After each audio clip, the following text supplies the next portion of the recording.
Welcome to UThink, the podcast that explores the bold ideas, untold stories and defining conversations shaping our world today. Join us as we uncover fresh perspectives, challenge the norm and bring you closer to the voices driving change, innovation and progress. From daring innovators to passionate leaders, each guest brings their unique journey and insights to the table, inspiring you to think bigger and create your own path forward. UThink is sponsored by Vulvali, a living experience where you can work, learn, play and connect. Visit vulvali.com.au. I'm Rose Garifano, your host, and today we have a guest whose passion for rugby league and player development has taken him across the world. Joe Grima has dedicated his career to shaping athletes, not just as players, but as people. With a coaching career that has spanned the NRL, Super League and International Rugby League, Joey has held key roles with clubs like the Parramatta Eels, Cronulla Sharks and the St George Illawarra Dragons, as well as the London Broncos in the UK. His expertise in developing talent has made him a respected figure in the game. Now, in his role as head of elite player development in Papua New Guinea, he's tackling one of the most exciting challenges in rugby league, harnessing the raw talent and passion of a nation that lives and breathes the sport. His work isn't just about building better players. It's about creating pathways, opportunities, and a lasting impact on young lives. Welcome, Joey Grima. Oh, Rose, it's great to be here. Thanks for the opportunity, and I'm looking forward and flattered.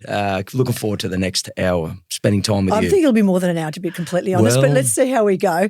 When I was jotting down names of people I wanted to have on the show on UThink, you were one of the first I wrote down. My husband, of course, brags a lot about you in terms of who you are as a person and what you're doing in Papua New Guinea, and we're going to share a lot of that passion and that project today. That's the focus, because what you're doing is remarkable and it's going to have a long and lasting, impact for the youth of Papua New Guinea and the hope of all those around the youth of Papua New Guinea. The whole purpose of UThink is to talk to real people with real passion that are having a real impact. And you, Joey, are that person. You're vivacious, you're infectious, and we're going to take people on an amazing journey in this conversation. But I want to take you back, okay? So let's start with the young Joey Grima. Who was and where did it start from? Who was Joey and where did this passion for rugby league start? Wow. Well, where do I start? I'm from 15-year-old, I live in a country, New South Wales in Tamworth. Unfortunately, at a very young age, my mother was killed in a car accident. I was 7 years of age and my father lived on a 100-acre farm in Tamworth and he had to rear 5 children. So probably got a little bit too much for him. And he decided to move down with all the other Maltese people of Australia in Western Sydney, Greystanes, where was our next venture point. So Dad moved because his family was here in Sydney and felt that he needed a little bit of help given that all these kids were growing up. And that really started my career in rugby league. As a 15-year-old, I started to play rugby league with your husband or against your husband. So that's how long we go back. But it really happened from there and I progressed through the lower grades of Parramatta. I had some ability and sustained an injury. And back then when you had an injury, Rose, it was severe. You didn't have these injuries where you're back in 3 or 4 months. It took 12, 13, 14 months. Correct. The technology has certainly improved. Rose. And the reality came to me, Rose, that I had to make a decision. Do I continue on the rugby league path or do I look for something else? And I was invited to coach a team, a local team, and that's the straw that broke the camel's back. And that's when I really felt, wow, this is really cool. It's so much better because you wake up Monday morning not sore of playing, and it was an opportunity where I got into coaching the young men at that stage, and it just filled my heart. Yeah. And I think right? Because I, like you, played soccer, football, women's football, and I was good. I think I was good, but I was not great. I certainly got to a certain point. We had a significant event in our family life where my brother had leukemia and my career in football was ended because I was his bone marrow donor. Yes. And so that took over 12 months to recover for me, but even longer for him. It was a 5-year journey from him. And I got the opportunity early on to go to just coach. It was young women, and it filled my heart the same way. There was this moment I realised, actually, I think I was born to be an influence on people more than an actual individual. Yes. And I think that's what I see in you. You light up when you talk about what you do, and I think that's it, isn't it? You realise you're good at something, but you could have a bigger impact when you work with more than one person. The funny thing is, Rose, I've worked with a lot of school teachers that go to university and have this really good understanding of communication and building relationships. But I felt at a young age when I was 19, 20, 21, I had this ability. I'm not a highly educated person, but I had this knack of building relationships and forming a bond with someone, which made me communicate or coach or them understand me better in the way that I delivered some things. And that was probably better than the actual knowledge that I had to pass on to them. The fact that I could... Well, everything is built on relationships, everything. There's a sense of trust. Yeah. And when the trust is built, then they're more likely to listen and believe what you're selling or giving them in terms of skill development, you know. So early on, coaching? Yeah, so I started coaching at Parramatta at a very early age in just a development squad, an academy program with some excellent mentors that really grounded me and made me of who I am today. And progressively went up the ladder. I had quite a bit of success. And I don't mean success by winning games. I think people could see, oh, Joey can deliver and provide a professional but safe environment.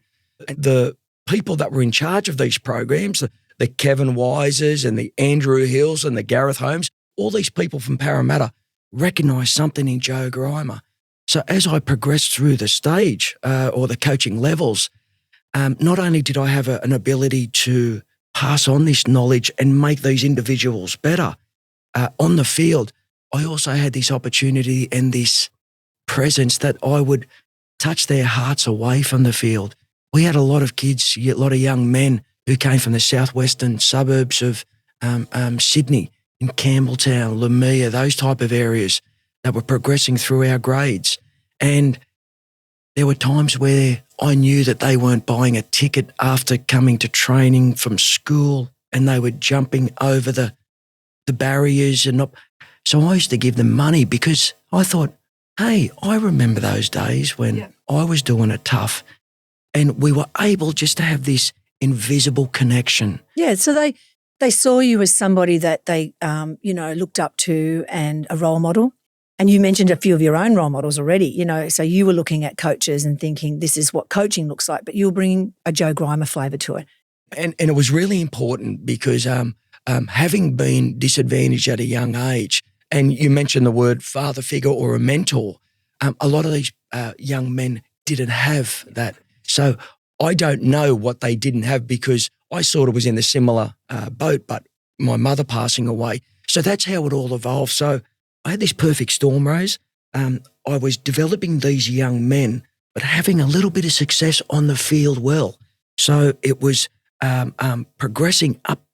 And then after about 3 or 4 years of having this really, really good framework in understanding, mainly working under Brian Smith, my personal mentor was Maddie Cameron, who I understand that you had on the podcast. Yes. Maddie Cameron, for people that may not know, and you may have covered this, Matt Cameron never played rugby league at a high level. No, very humble man. He's a woodwork teacher. Yes. And just had this unbelievable knack of changing the landscape of educating and making rugby league fun again. So working under Brian Smith and under Matt Cameron for these really gave me a solid grounding, Rose, of me formulating the coaching philosophies that I have today. And going back to your original question, I just kept on getting some opportunities both on and off the field. And a lot of people saw, wow, this Joe Grima's got something in coaching. And I was offered an opportunity to go full-time and work as Ricky Stewart's assistant coach. Yes. So it was really hard after being a Parramatta for that. And that was where at? Cronulla Sharks. Cronulla Sharks, at the NRL. Ricky Stewart offered me an opportunity because the irony that Matt Cameron and I were applying for the same position at Parramatta in the national youth competition for the second year. And because there was a bit of a roadblock there, I decided to look elsewhere. And, fair enough, and that's part of your growth. And absolutely. You can have loyalty to clubs, but also there is a sense that you still want to contribute. And so you have to find that pathway. And Matt Cameron I love to this day. And it was nothing against him. It was just a progression from, as you say, for my own personal gain. 100%. So I moved over to the Sharks with Ricky Stewart and worked with Shane Flanagan. And that was a real great learning. Not so much about the rugby league, but that's when I really started to learn that rugby league is a 24/7, especially when you're in with those NRL players, Rose. Yep. It was during the Asada investigation days where Cronulla went through the darkest days and a lot of players got stood down because of the testing and the protocols, the breaches and so forth. So it was really hard for staff to identify with or understand. A lot of people lost their jobs. So that taught me a lot about making sure that I had the resilience to overcome that, because even though I wasn't involved in that, a lot of players and a lot of staff were moved on, but I was fortunate enough to stay on there and had to continue the process and just roll them through. And dealing with young men that these lives or their own lives and marriages rely on the financial capabilities of them in a contract, it was pretty challenging because a lot of players lost their jobs there. 100%. And that would have been, but as you said, you saw it as a learning opportunity. I see that you're the sort of person that looks at things as a way of growth as opposed to a block and a negative. Yeah. Even though that, as you said, they were dark times, that's not what you took out of it. You took out of it vulnerability. You took out of that a learning and an understanding of what you would do differently when you go to next club or work with youth and development. I was really lucky, Rose, because hand on heart, I had no idea what was going on there in the background. So for me, it was just business as usual, but it's the learnings afterwards. So that led me to go to the St George Illawarra Dragons, and there I was an assistant coach with Stephen Price, who took over from Wayne Bennett, a very successful Wayne Bennett, and had a great 2 years of learning, working with, unfortunately, Steve Folkes, who's passed away. He was an assistant coach with myself and Steve Price. But the real exciting stuff happened when I was approached, Rose, to go over to the London Broncos in the UK and be the head coach of the London Broncos, which was really cool because Adriana, my wife, is an Italian citizen. I'm a Maltese citizen. So for us to get visas, it was really, really, really cool. And an opportunity. And you took the kids? Took the kids. They were young. Josephine and Frank, they were starting kindergarten and daycare respectively. So it was really cool. Every other weekend, Adriana would fly to Italy because all the relatives were there, and I'd go off to work. But that was really cool because the kids were young enough and we experienced that together for 2 years. That was cut short. Unfortunately, Adriana's mum became ill and we decided to come home and rekindle that relationship with Parramatta and started my second stint with Brad Arthur as his assistant coach. But more recently, up until 2 years ago, whilst working at Parramatta, I was there for over 30 years in 2 stints. I was approached by Stanley Hondina, the CEO of the PNG NRL. Well, let's go there now because that's what we're really going to focus on, which you're currently doing, even though all that global experience, I'm assuming, has given you so much wisdom and so much thoughtfulness about what you're now going to bring to Papua New Guinea. It is, my research tells me, rugby league is their national sport. Yes, it is. So you have this opportunity. Tell me how the opportunity came about and why this opportunity has come about. They needed to target someone that had a understanding of pathways and development. They had an understanding of working with different types of people, and me working in 3 different countries now. And they needed someone that had the ability to share and be genuine. Authentic and relational, because you can go there, and we know this, we've seen this in many different, platforms. People can have the knowledge and the skill and they can be experts in certain areas, but if they can't relate, they come in, they inform, they say, you should try doing this stuff, and then they leave. They're like consultants, but they weren't looking for a consultant. They were looking for expert, but also somebody that could authentically embed themselves into the culture, into the people, the community, and live within them to grow. And that's exactly what they were after. whether you're a kid or an adult, I think anyone can see if you're not genuine. And as soon as you're not genuine, particularly people in Papua New Guinea now, I know them, if you don't build those relationships up, you're going to fall short. And I think that the target was me because of some recommendations made, particularly by Andrew Hill, who's currently my CEO for the NRL franchise team. And we met and they felt I was the ideal candidate. So they flew me to Papua New Guinea, and it didn't take me too long until I came home and spoke to Adriana and the kids, and I said, look, there's this opportunity to leave Parramatta, which was only 3 minutes away from where I lived. I was there for over 30 years. They just finished building a $80 million centre of excellence. And I said, I'm going to give this a crack. And Adriana agreed. So take me to the point. So that's the reach out to you through Andrew Hill. Yes. But tell me about this PNG bid, the NRL PNG bid, because I think maybe for some of our listeners, we're not just a sporting audience. The whole purpose of this is to blow people's minds outside of one category. Yep. Right? I want people who, from different backgrounds, to say, I didn't know that, and that's interesting, and that's why you're here, to really let us know what amazing stuff's happening outside of just one category. Well, amazing is what Papua New Guinea is. It's a country which is 56 minutes from Cairns. That's how close it is. It's celebrating its 50th year of independence, and 50 years ago, it was a suburb of Queensland. Wow, I didn't know that, and there's something now I had no idea. And it's a country which has over 800 tribes, over 850 languages. It has an estimated population, Rose, of over 14 million and less than 17 million. 82% of all Papua New Guineans live in regional, rural or jungle areas. So only a minority, a small group live in a developed area. Developed area, yes. Like Port Moresby. Port Moresby and Lae and so forth. So if you live in Port Moresby, Rose, you can travel by road. But if you live outside or you have to travel outside of Port Moresby, you have to fly. So from the major city of Port Moresby to perhaps we'll use for geographical purposes to their major manufacturing capital is Lae. It's called Lae. That's from Sydney to Newcastle. You can't drive, you have to fly. To go to Mount Hagen in the Highlands is from Sydney to Newcastle. You have to fly. So the challenges that we have in PNG, Rose, is that, yes, it's a national sport. There are people everywhere playing rugby league.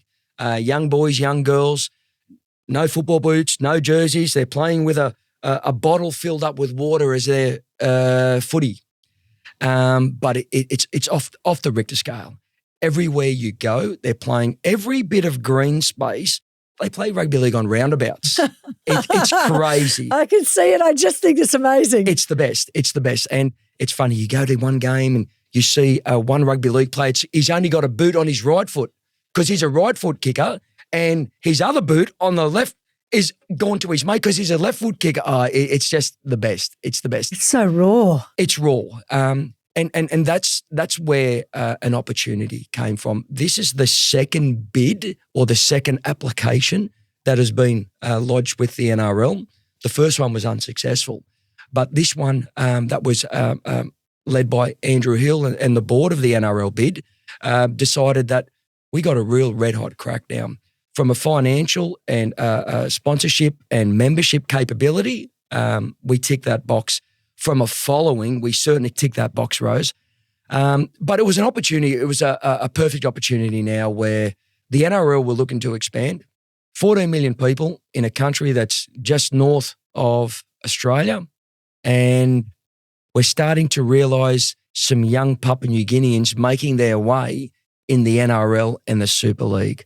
So it was a perfect cracking opportunity time to put an application in. So in my research for today, I was reading about, statistically speaking, how many people can make a living out of any sport, professional sport. And there was a Australian Sports Integrity report published in 2023 that said 43% of elite athletes will not actually have enough money out of their sport, elite athletes, will not survive on their income, 43%. And that's just across all sports, right? Yep. Not just rugby league. I'm just talking about.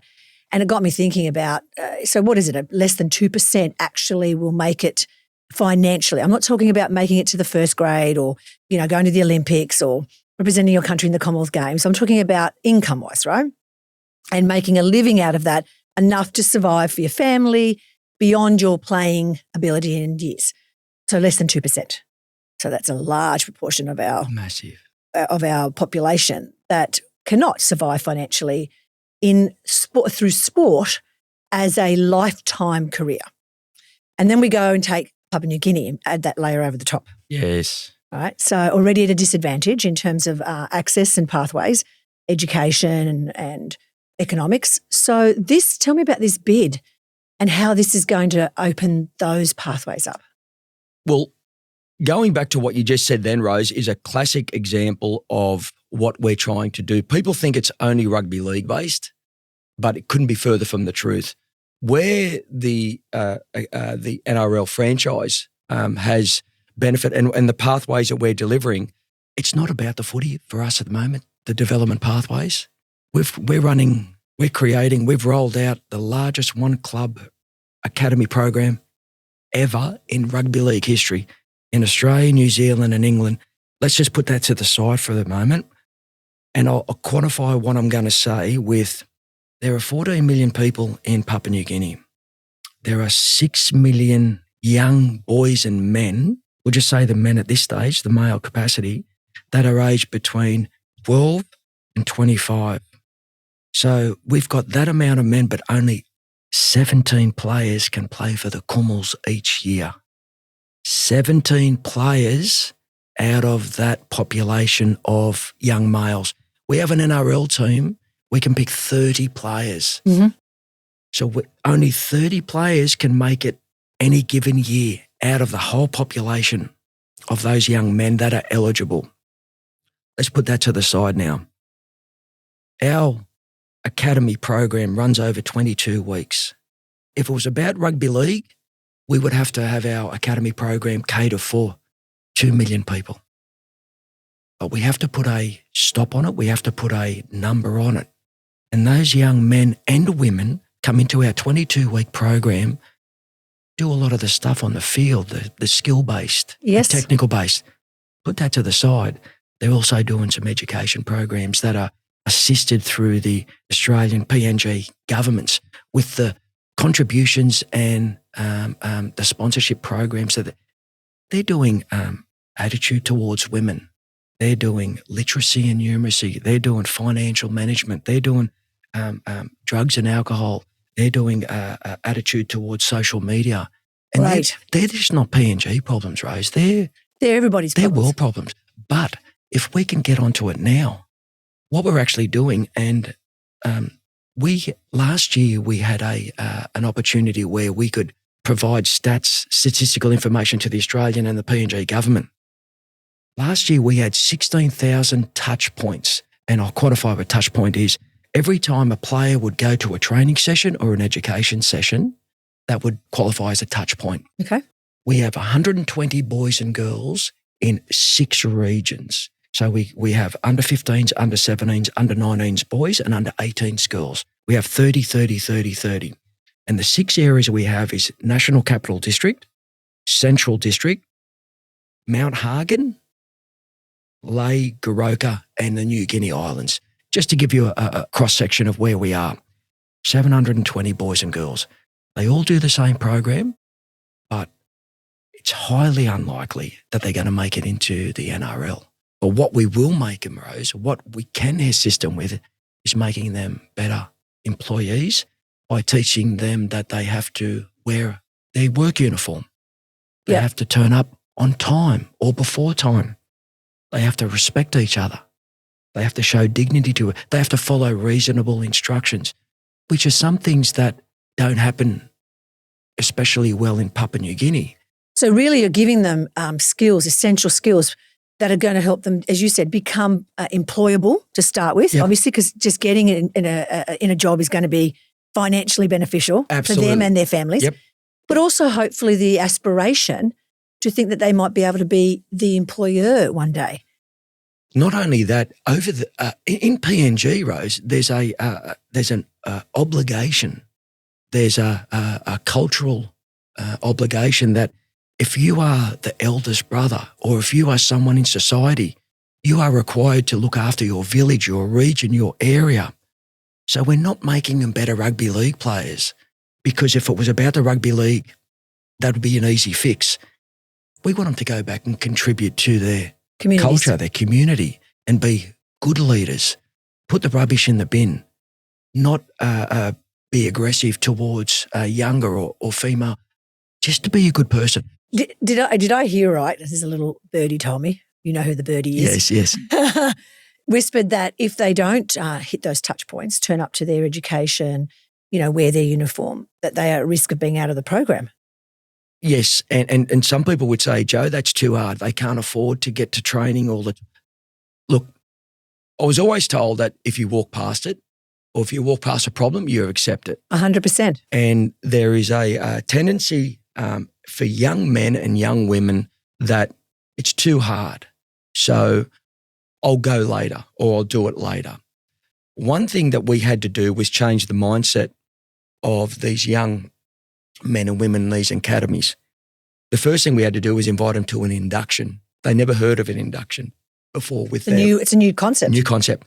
But Rose, to give you an understanding of the gravity or what we had to do to get them there. Sometimes the network doesn't work in Papua New Guinea, or they don't have reception, or they don't have the ability to have WhatsApp, or they don't have computers, so we can't send them emails. To send them a letter of invitation, congratulations, you've made the academy, you need to be at this address at this time, they can't do it. And these are some of the learnings. These are massive challenges. Rose, you can't just send an email or a text message to say, you need to be at this place at this time, and we're going to give you your gear. I had my staff go out the 6 locations physically drive and deliver the letters to their school because we knew they were going to be there. And Rose, you've got no idea. We go to the principal.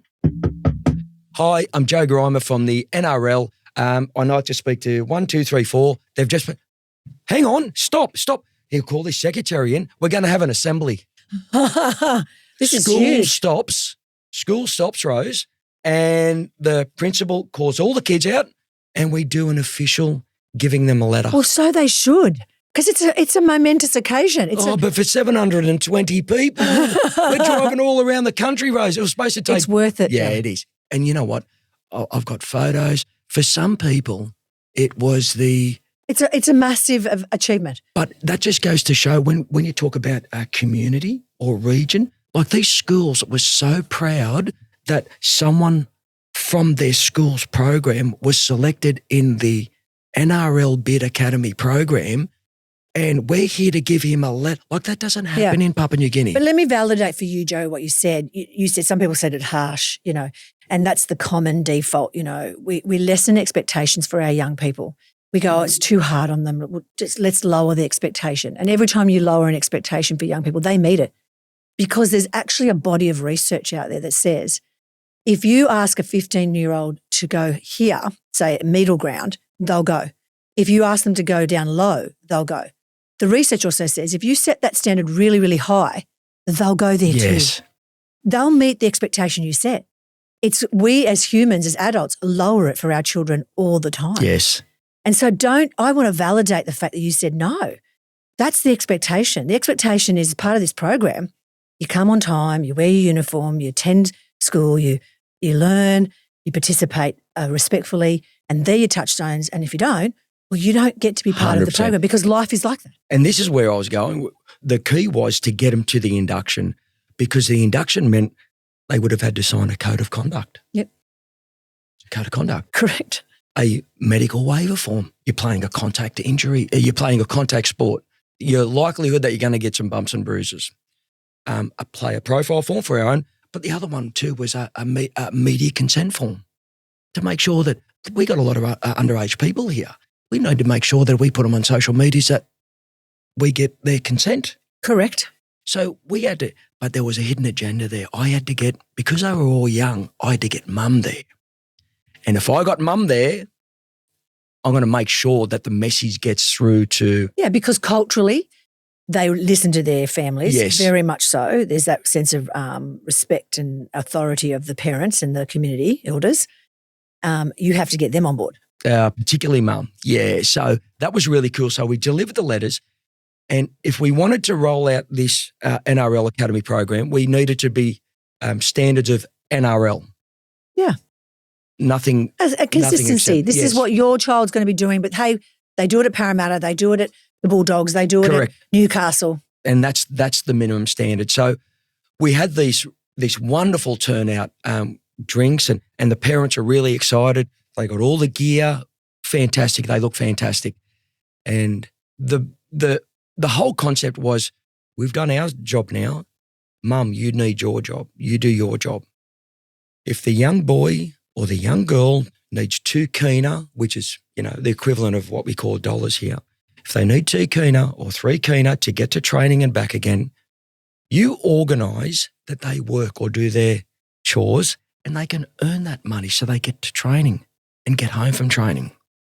Because they don't turn up to training and there's not a good reason, they are removed from the program.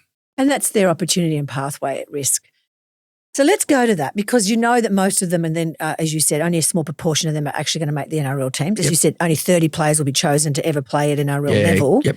And that would be less for the girls, because obviously the girls' competition is smaller. So, but still, there's a small proportion of those who are going to make it. Tell me how you're giving them hope. What's the impact of the program? Have you started to see some of this success? I have, and I'll forget about the rugby league, just by talking to the parents and quantifying what we did last year, because we were so hard and rigid on, if they don't have their uniform, they don't turn up on time, they wear their hats backwards, they're out of the program. And we hit 91% attendance rate in Papua New Guinea, which traditionally would have been unheard of. But the fact that you take something away that they passionately love, they'll do and go over and above. The other thing we had to do, we had to marry it with their school. We had constant contact with the school, and if they weren't attending school, they were removed from the program. I wasn't too concerned with the academia or the academic results. In terms of the level, yes. But you wanted them to get there and give it a go. If they don't go to school, they don't wear their gear, they wear their hats backwards, or they turn up late or don't turn up at all, they're removed from the program. They don't ever get one chance, Rose, and the word started got around. But going back to your question, I know it had reverberation, because the mums and dads, last week we had they call it a cow bung. We invited the mums and dads of the boys and girls to witness their boys and girls training, and we had some food. And so many parents from the 6 regions said how they see this program has changed the way that they do their homework. They go to school, and now they're being more respectful at home. And that's not just 1 or 2, Rose. That's a lot of people and boys that are talking about their own sons and daughters. So forget about the footy, Rose. Forget about the rugby league. Well, we can't, because it is essentially, it is what's making it happen. So we can't forget about the footy, because I think, it is the actual sponsorship. It's the partnership with the rugby league that is allowing this to happen. Yeah, what I meant is, for the training program, they're in with the rugby league, but the rugby league coaching, the skill app, that's just one part of it. That's one part of it. But it's essential, because they're going to take those skills too. Well, they need that. Because, part of rugby league is teaching them to be team, in terms of collaborative, a team mate. I'll say mate. It's a team resilience. player. Yeah, resilience and endurance, because that idea of, sustaining over a long period of time and seeing beyond the moment.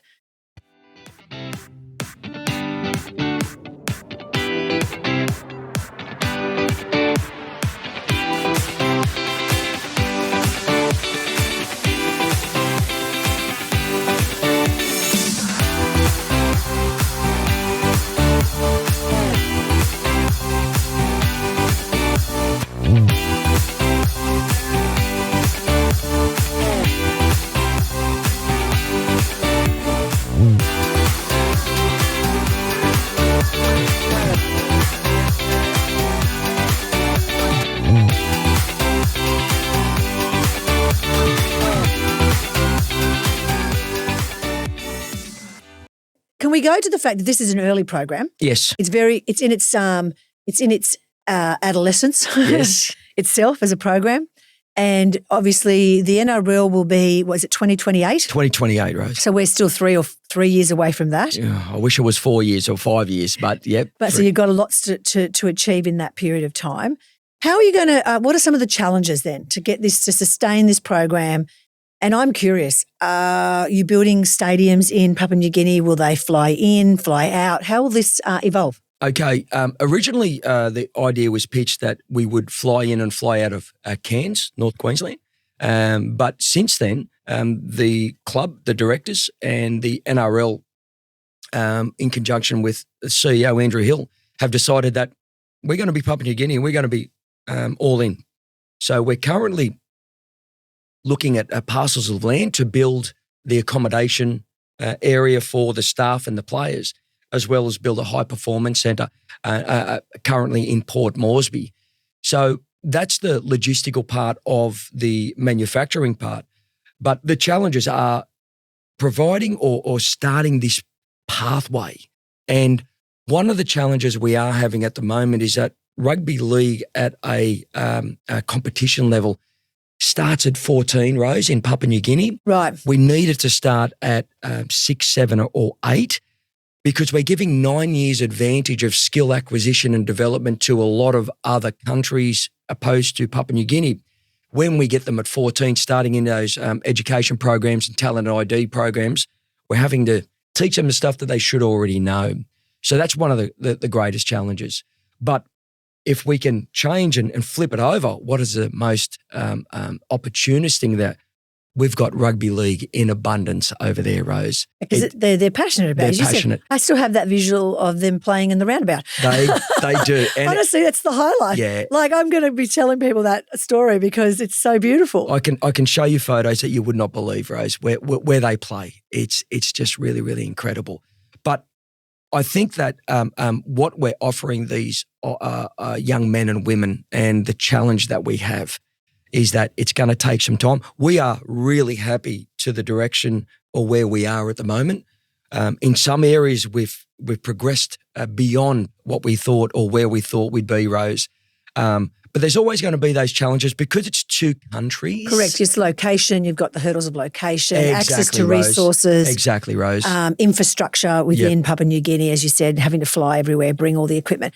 But you're obviously harnessing all your wisdom and knowledge and skill, and you're reaching out to partnerships back here on the mainland of Australia. And, you know, as you said, you've currently got a really wonderful group to start with, the young ones. They're 14 and 15, as I said, the development squads. Yep. You'd probably also have a group that's already a bit older. Yes, we do. Yeah, and they're already playing at that national level because I know that there's national games and, you know, you're playing not only amongst the islands but also against Australia and New Zealand. Yes, we do. There's actually 10 levels of rugby league, Rose. The highest level is our Hunters program. Our Hunters are in the Queensland Cup and they're full-time players that travel in and out of Queensland each week, and they play in the Intrust Super Cup in the Queensland Cup, which is the reserve grade, similar to what New South Wales Cup is in the NRL here in New South Wales. Then we have a competition called the Digicel ExxonMobil Cup, and a lot of people don't know this, Rose, that we have 12 teams throughout Papua New Guinea that are all full-time. Wow, I didn't know that. So there's 12 teams in PNG that have 30 players and their staff, and they play a NRL program each week. Each week they travel in, travel out, and they play against each other over 22 rounds, similar to the NRL, and they are all full time. And do they have a big following amongst the Rose, your reaction tells me yes. We regularly get for a local match 7,500, 8,000 people, and finals. Our stadium, unfortunately, only holds 15,000. And I would dare say that if it held 25,000 during the finals of just our regional or local competition, it would be sold out, especially when you have some of the tribal highlands teams playing. Is it because sport gives people, apart from obviously leisure and entertainment, it's beautiful to watch, skillful to watch, entertaining, but it gives them hope? It makes everyone the same level, Rose. And it doesn't matter where you come from, what colour you are, what age you are, what size you are. As soon as you play rugby league, everyone's got the same opportunity. Your ability is going to be different, but you still got the same opportunity. Yeah. And these young men and women, because rugby league is part of their DNA, but it also gives them an opportunity to be on an equal playing level to their opposition. And we know that Papua New Guinea, I asked you before the podcast, I was allowed to say a third world country in terms of its financial, So people there want for more because they want, don't we all want for more for our children? In terms of, absolutely, careers and success and family and health and all those things that are important. As you said, the resources are more limiting, although that's changing, I think. Massively changing. I have been reading that Papua New Guinea is developing its infrastructure in terms of technology, its ability to access, as you said, education and health. So that's all coming along. And I think that is the sport is tying that in. It is. And Prime Minister James Marape often says that this rugby league opportunity, and he calls it an opportunity, not a program, the opportunity is for the younger generation. He uses his quote and he says it quite often. He goes, unfortunately, I won't be the person who sits under the tree or sits in the shade of the tree that I planted the seed. But that's what he's doing. He's planting the seed to grow this tree that in one day, one time, people would enjoy sitting under the shade of this tree. Yep. And that's what a good leader does. That's what a good leader does. He always says that the future is these young men and women and the opportunity for them to now strive to play in NRL or in Super League or to get, now they have an opportunity to believe or dream, dare to dream. So then they may get an opportunity and play, and then they can assist their culture, and plant their seeds, plant their own Continue seeds to plant those seeds in their village, to just give them hope. Because you see them over there, you give them a rugby league ball, Rose, and it's just incredible. It's hope. It doesn't matter how bad they feel. It doesn't matter where they come from. You give them put them on a footy field, everything's forgotten. What I'm hearing from you is this real belief. You said it was an opportunity to go to PNG earlier, and you said it was because, your family was at the right stage. The kids had grown up a little bit more now, and you took a risk and decided, but you didn't do it just for the money. No.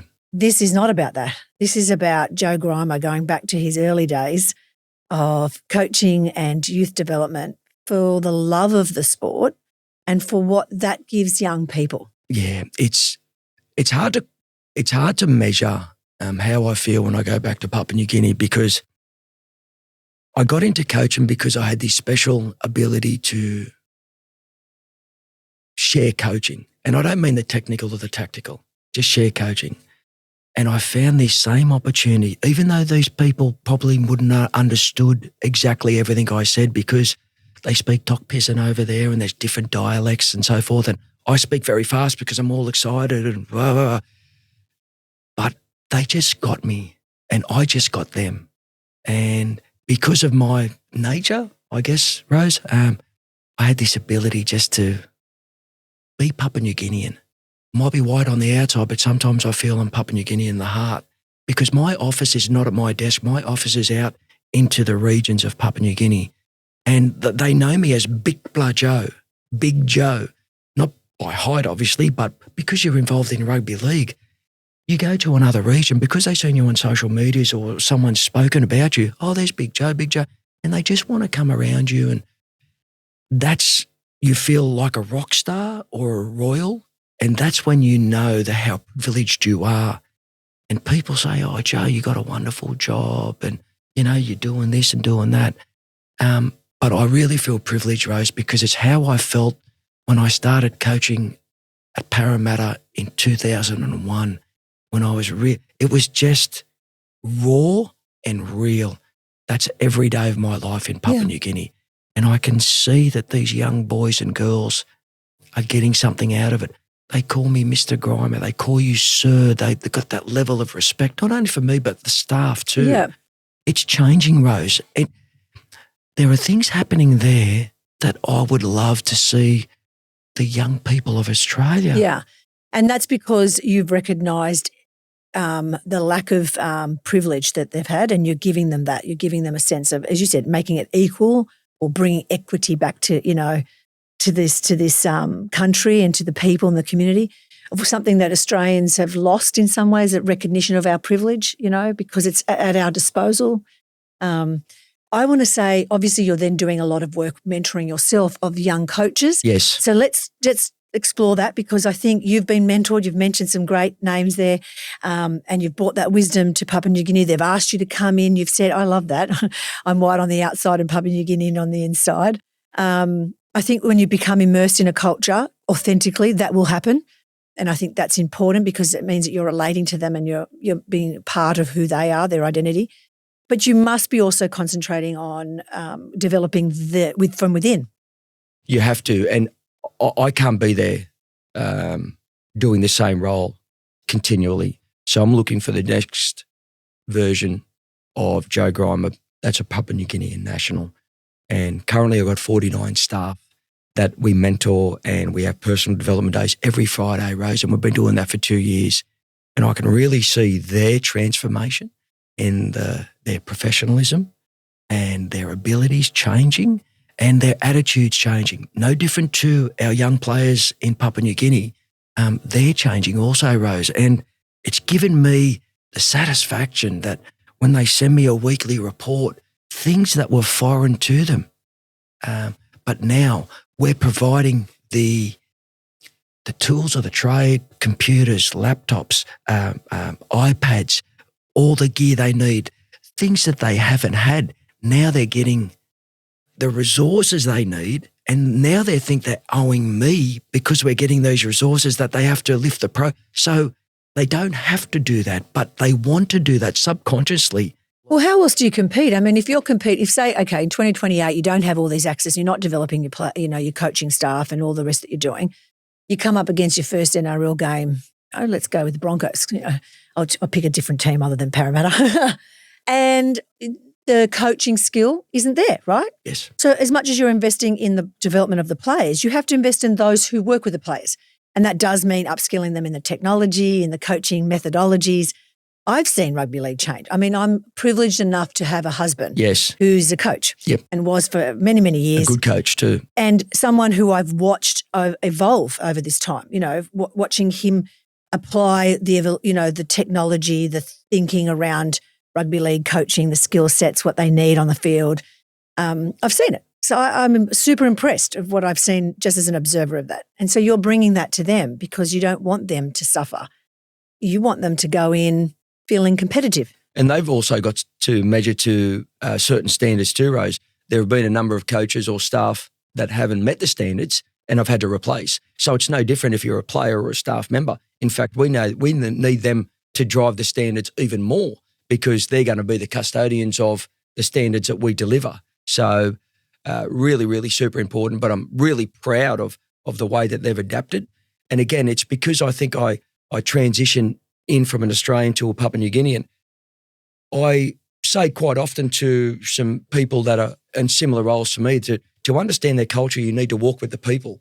And what I mean by that, each day I go to the markets by myself and I buy some coconuts, and because I need to understand. I sat in their local courts, similar to here. You can go to the local courts and sit. I just wanted to see how their court system works. I go out and I go to schools by myself and I talk. I get so much understanding, and now I understand a lot more Melanesian culture. When I lived in Australia, coaching Polynesians and Melanesians, I didn't understand how. I always knew that family, faith and football were important, but not to the level I understand now, because now I'm living amongst it. My desk is not my office. The footy fields and the schools are my offices. And the more I go into those areas, the more I learn about the culture. I don't necessarily understand or agree totally about some of the things that their culture has has come, in the last 50 years or whatever, but I don't have to. As long as I recognise and I'm learning more about things that seem so foreign to people from Australia that are now becoming more usual. It's really cool, Rose. But it's a privilege. It's a privilege, and that's what it is. I see it every day. People say, oh, it's an honour to have you at this school. No, it's an honour to be here. It's an honour to be here. These boys and girls, I've given that much gear away because I just feel so privileged that I can give them gear. It's a very, very honourable position that I'm in, and I don't take it for granted. And every day I go to a school and I make sure that I have the enthusiasm. It's not fake. I have the enthusiasm that is deserved. And with all my ability, I'll project that enthusiasm. And it usually reaps rewards because they just feed off it. So if you could have, if you have an opportunity, you've got all these coaches together, what's the advice you're giving young athletes and what's the advice you're giving young coaches? Rose, the advice, probably the best I can give to young coaches is that it doesn't matter what ability you have at the start, you can always become better. And by that, I mean associate yourself with people or research things on the internet but where you can't fall down is your standards, your ability to organise, plan and create a professional and safe training facility or training program. I always say to my staff that I write the program for them, Rose, and part of me writing the program is that I ring them up, I speak to them about it and ask them, do they understand the non-negotiables? These are the coaching philosophies, Rose. These are the non-negotiables. But I would always say, bring you. Yes, you deliver it in your style that you feel is more receptive to the players or the athletes, the young boys and girls receiving it. Yeah, I call that signature. That's signature. It's the signature, right? You have alignment in the club philosophy, you have alignment in your, rules, as you said, expectations, program in terms of skill development. Exactly. But you need a signature. Someone needs to come and relate to those young players. Wherever you're doing, you need to bring you. And not everyone has the loudness, the happy clappy like we do. Rose. No, I've seen people do it. Well, Matt Cameron's an example. And he's as effective, if not better, in the way that he delivers certain things. So I would always tell them that understand what you're coaching, understand the non-negotiables, the coaching philosophies, but deliver it in your own signature. Have your own style. Yeah. And if you're a young athlete, hard work always beats talent. And very rarely I've seen it. I would have coached over 5,000 young men and your husband would have coached equally as much. Not often do the best talented players at 14, 15 and 16 make it into the NRL. There are some exceptions to the rule, Rose. And what I mean by hard work always beats talent is that you can always get better as a rugby league player or as an athlete. Through hard work, you can become fitter, faster, and you can become stronger if you have the attitude to work hard for That's in life. That's in life. Right. You're always going to get a genius at school. You always talk about a kid who's got gifted and talented and is a genius. But not always they're the only successful ones. They might, as you said, there's an exception to the rule, but long-term longevity. Yes. Longevity comes from hard work, consistency, and a belief, a faith in yourself. They're the three things that will get that player to the next level. And the other one is, and it's in bucket loads in PNG, Rose, is having the resilience. Yeah. Coming from a country where things are a little bit harder than what they are with our kids here, they just have this inner resilience because they don't have the things that our kids have. And I mean that with the greatest respect. But they got a wonderful heart, the Papua New Guinean people, but they've got this unwinding resilience too because they need to, because of how hard they have to work for each other. Yeah. Because they just have to work a little bit harder than what our kids do. So they've already got that. So the advice to young athletes is you've already got your ticker. in place. Yep. The hard, like the endurance, the ability to push through. Yes, the resilient But thing. now work on a lot, like consistency, skill development. And just the standards. Yes. Just having those standards. And hope and faith. Keep Yes, that. That's what our program does, Rose. It gives them an opportunity to create the magic. Well, absolutely honoured to have you on UThink to share this journey. I've learned so much about what you're doing and why you're doing it. And I'm hoping that we all come away from this understanding when we give of our skill and our wisdom and our knowledge in other areas, when we contribute to projects like you're doing, and it's a program, a project, it's an opportunity, to quote the Prime Minister. Yes. Yes. Then what happens from that is magic happens from that. And that's what we're going to see. We're already seeing it now, Rose. Matt Cameron has a really, really cool quote. Success isn't always measured by the amount of china in the cabinet. And that just purely means, and it's ironic for Penrith now that Matt Cameron's won 4 grand finals in a row and he's got a lot of china or cups in the cabinet, trophies and so forth. But he used to say that all the time. No, because he believes it's what you do every day. It's celebrating success every day. It's setting that up. That's that attitude. It's the mindset. The china comes from that. That's correct. And even though I say that's the irony, that's why it's the result. That's the result, and that's where we are at the moment. You spoke about magic, Rose. There's plenty of magic that's going to happen, whether it happens in 28, 29, whatever. But whoever that first locally grown Papua New Guinean boy or girl that plays first grade out of our academy programs, they're going to be a household name. Yeah. They're going to be superheroes in PNG.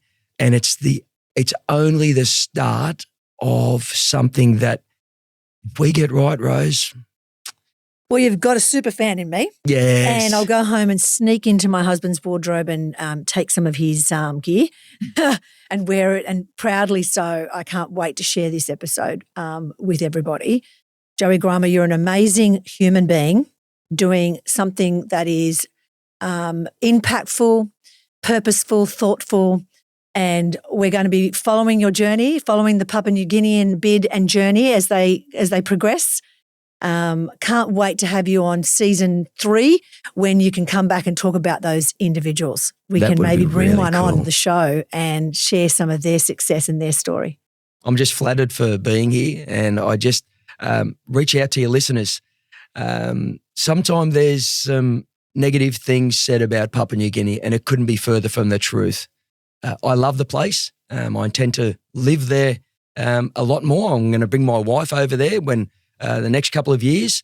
And I just think that what the NRL franchise are doing over there and the 2 governments can really create some magic. I'll take your words there.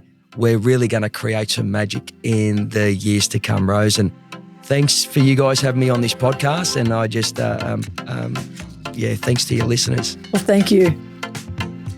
And that's a wrap on another inspirational episode of UThink. Be sure to subscribe, leave us a review on Spotify, Apple, or wherever you listen to podcasts.